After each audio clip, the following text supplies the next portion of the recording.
this $3. How can I help?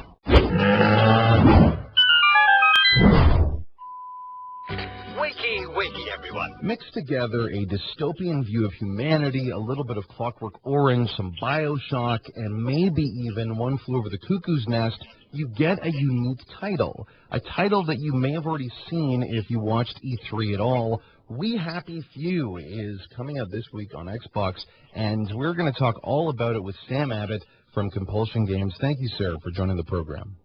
Hey, it's my pleasure. So what is, I guess, the elevator pitch for We Happy Few? Well, I guess it depends on the length of your elevator ride. But a shorter one.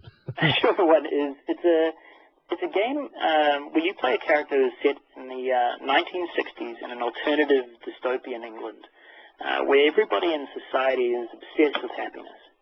They've created a drug called joy, which basically you take to keep yourself super happy. It helps you forget all of the bad things that might have happened in the past. But if you don't take that drug, if you don't fit in with society, if you don't follow their rules and become one of the happy, deluded people, they call you a downer, and they chase you, hunt you out of town, basically, until you take your joy.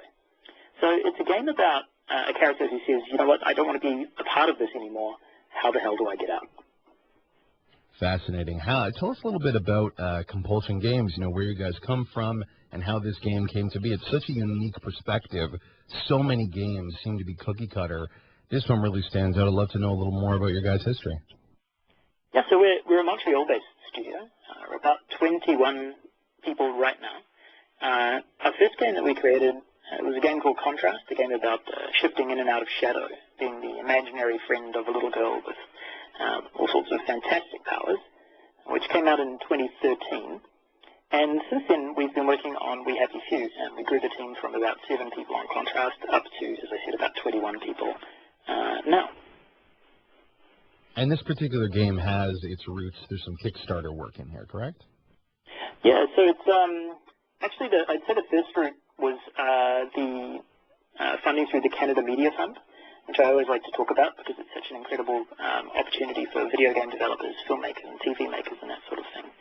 So we started with that, and then, we had a Kickstarter in the middle of 2015, which did very well, and it actually helped very much raise the profile of the game, including with our now friends at Microsoft. Well, how do you go from at first a team of 7 people, then to 20, then one of the headline games that everyone is most excited about in the Xbox E3 conference? Seems like a huge explosion. Yeah, it's certainly a lot bigger than we used to be. I think you go through that when you create a game, you've got a good small team working on it, and suddenly you realize the opportunity and the potential for this game is actually quite big, and so you think, okay, how do we make it bigger? In our case, we went to Kickstarter. We said, right, if Kickstarter does well, that kind of suggests that the game is something pretty special. Maybe we should reinvest in it. And that's exactly what happened. The Kickstarter was successful, and we said, right, let's make this into something big. We got Microsoft, or rather Microsoft got us involved with them, and various other partners, and we basically committed to make something, hopefully that'll really impress people. As for the subject matter of the game itself, was this an idea that was rolling around in your heads for a while? How did you come up with this concept? Because I think it borrows heavily from some great literature. Joy reminds me of Soma, a lot of the Huxley books. I'd love to know where this all came from. So the early stages of the game are at least in our studio, are very, very organic. So the initial concept was this idea of a procedurally generated city where you have to survive. And it was an interesting concept because you should be able to survive in a city okay.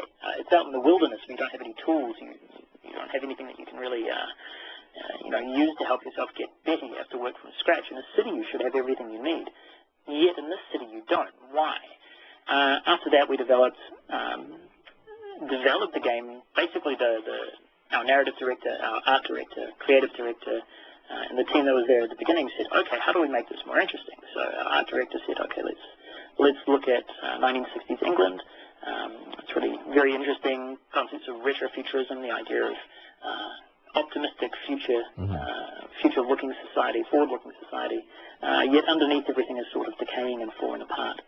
And likewise, our narrative director, who's worked a lot in film as well, he didn't want to write a story just that was the standard sort of thing, let's go destroy the society. It became really more about saying, well, okay, why don't we write some interesting characters who probably are all awful and done horrible things in the past, and they'll probably continue to do horrible things during the game. So the idea of taking this first concept of procedural world and then adding in some real narrative push, we've only seen a little bit of it so far, and that's still a question. How much of this game infuses narratives of memorable characters, memorable locales, versus the procedural generated rooms? So it's a really good question. I actually don't know the answer to that, and I'll explain why that is. Because the game's procedural and because we're building it with the community right now, we don't know how big that procedural environment is going to be. We have a rough idea of how big the story is going to be, and we think it's going to be something pretty worthwhile. 3 stories, 3 characters. It's hard to know exactly how much the component of the narrative will be, because we're not going to release that for another 6 to 12 months, depending on how long we're in early access, which is basically you can get access to the game while in development. But basically the way it works is that you go through a story like the introduction that you saw at E3. You go through that story, and then once you finish that little area, you'll go into the procedural world. You need to find your way to the next part of the story, and then you'll go through that, and then again and again. So it's pretty well intertwined. It's not separate or anything. So yeah.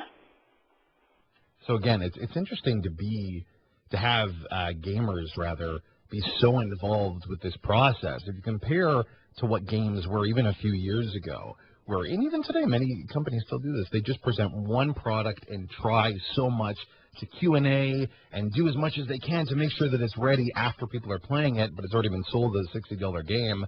What was the advantage from you guys to almost give it out piecemeal through Kickstarter and now with the early access? How does that help you? It helps us because community feedback, as you say, is it can be really, really interesting. As you say, usually people will be trying to fix bugs after release, but what if you could do more than that? What if instead of just fixing bugs, you changed the game? And I mean, you haven't ever really been able to do this in the past until a couple of years ago when these programs started coming out like early access. And for us, it's an idea of saying, we've got this cool concept, let's make it cool, we make it, and then we get feedback on it. It's kind of strange in some ways when you think of what you can do with that. The idea that generally we're not perfect as people. We can come up with 90% of the right outcome. But there's always going to be someone that's got a better idea, always. So why not ask people what that is? And I think that's really the concept of early access, is why it's exciting to us, because we'll be able to implement something as best we can, and then people will say, hey, have you thought about this? And we'll say, nope, that's genius, let's do it right now. What are some of can you think offhand of anything that is, nope, that's genius, let's do that right now, that you've gained in your long Kickstarter and early access process? Oh gosh, there's been quite a few. Really, some of the ones, I think probably the one that was the most interesting to me, possibly because it's a bit macabre, is the idea of what you could do with bodies. So in the early stages, you'd have people wandering around in the game, and they said, okay, I can incapacitate a person. That's, pacifist approach where you just knock them out or you kill them. And when we started seeing what people were doing with that, they were like, oh, yeah, no, I chucked 48 of the bodies that I collected and I put them all in the bathtub. And you're like, okay, what would you like to be able to do with that? And they're like, well, why don't you add a bit of forward momentum when you drop it? So now I can throw bodies in places. So I can throw them up into trees, I can throw them out windows. And it's this kind of silly thing because then people create videos about what they do with bodies. And I mean, we probably wouldn't have gone down that route, I think, on our own without getting ideas from people like this. Again, speaking with Sam Abbott from Compulsion Games, all about We Happy Few. It's coming out Xbox Early Access this week. For those listening that maybe aren't familiar, didn't get to see the E3 showing, I think you've been able to explain exactly what the starting point is, where we begin. What's the actual gameplay like? Once we're actually in the world, what does it feel like and what can we do? So the core gameplay that you need to learn at the start of the game is how to survive. So you begin pretty much as a scavenger. You run around, it's first person, very much like any ordinary first-person shooter, except you don't have guns. You will walk around through the procedurally generated world. You'll need to find items, and those might be, for example, food, might be water, might be things to help craft a bandage, a healing kit, perhaps some new clothes to wear that might have some advantages, or new weapons and that sort of thing.